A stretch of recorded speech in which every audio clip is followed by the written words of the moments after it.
Welcome to Engineering with Rosie. Today I am doing part 2 of my real engineering series for students where I'm using the STELR Wind Energy Kit to investigate a surprising result and to demonstrate the way that real engineering in the workplace is a bit different to when you're learning science or engineering at school. So I'm going to get started with some experiments now, and the first one I'm going to do is to basically recreate the same experiment that Lee did. I'm going to set up my equipment really similar to the way she did, but of course there'll be some slight differences, and it'll be interesting to see if that difference in experimental setup on its own is enough to give me a different result. And one other thing I'm going to do a bit differently is that I'm going to take each measurement several times so that I have a chance to look at the variability between the results. So it may be that there is a lot of variability for the same blade, maybe even more than the difference between the results for the different blade lengths. So let's get started.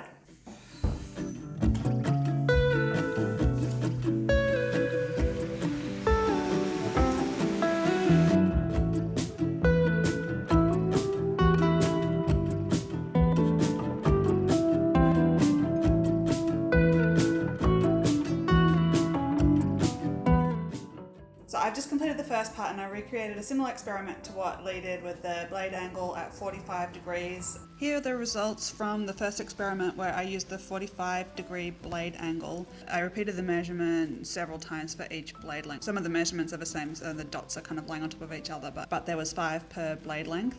You can see quite a bit of variability. So when I compare my results to Lee's results, I mean, the most obvious thing is that mine are a lot lower, but let's leave that aside for now and just look at the difference between the different blade lengths.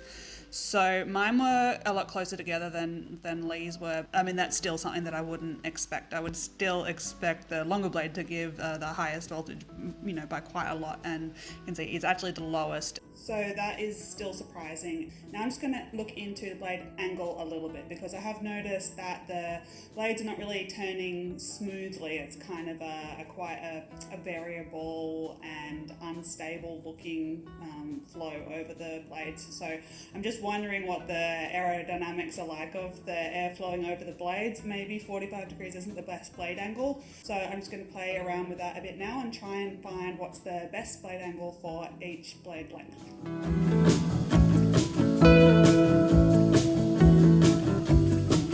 So here are the results of what happened when I varied the blade angle for the different blade lengths, and you can see there is a lot of variation and can still see some trends. So one thing is that for all 3 blade lengths, 45 degrees was definitely the worst angle. Look, they all got better as I decreased the angle. And for all of the 3 blade lengths, the best angle seems to be 15 degrees. So that's the angle that I'm going to use for the future experiments. Then we can also see that there's definitely clearly lower voltage for the longest blades compared to the shorter 2 length. I am now getting basically the same result that Lee did, where the shortest blade gives the highest voltage and the longest blade gives the lowest voltage. So totally the opposite to what you would expect based on the theory. One thing that's bothering me is that we haven't actually been measuring power. We've been measuring voltage and assuming, I guess, that that is the same thing as power, but just because the voltage is going up doesn't necessarily mean the power is, because electrical power is the product of voltage and current. So even if the voltage is going up, it doesn't mean the power is, because the current could be going down. So now I'm going to measure both so that I will be able to check that. Alright, so I've had a go at measuring the current as well as the voltage. Since I only have one multimeter, I had to measure them sequentially. So first I would measure the voltage and then turn the multimeter over to measure the current. But I had a bit of a problem, because when I switched the multimeter over to measure the current, the turbine would slow down. So obviously when it's in current measuring mode, it's adding some load to the system. So we're not really measuring the same system when we're taking the voltage compared to when we're measuring the current. So Obviously, that's not quite right. So I had to think a little bit more deeply about how a multimeter is actually working. And I talked to a friend of mine who is a little bit more on top of the electrical stuff than I am. The current needs to be measured in the circuit. The electrons actually need to flow through the multimeter to measure the current. And there is some resistance in there so that not too much current is flowing through the multimeter, because that could blow a fuse.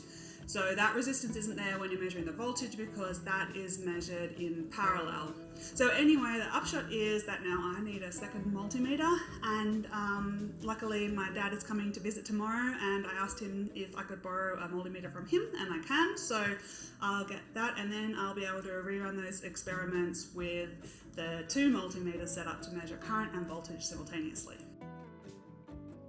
So now I have set it up with 2 multimeters and with a little load from the test rig that comes with the STELR kit, so there's some resistance across this light bulb. And actually there is a really good video, one of the STELR resources that you can watch to show how to take the power measurements. And to be honest, I guess I could have watched that before I got started. I would have avoided this problem. When we look at the results for the current and the voltage measurements, we can see that both of them go up together. So whenever the voltage increased, the current also increased. So yeah, the power was higher. So it's fair to say that in general, the higher voltage corresponds to the higher power. So that can be ruled out as a reason for this surprising test result. But one interesting thing is that for these experiments, I actually did them in a different location, so the setup was slightly different. And now I'm seeing that it's the 100mm blade, the middle length, that's getting the most power. Although still you can see there's heaps of variation. It obviously matters a lot exactly how the fan and the turbine are set up.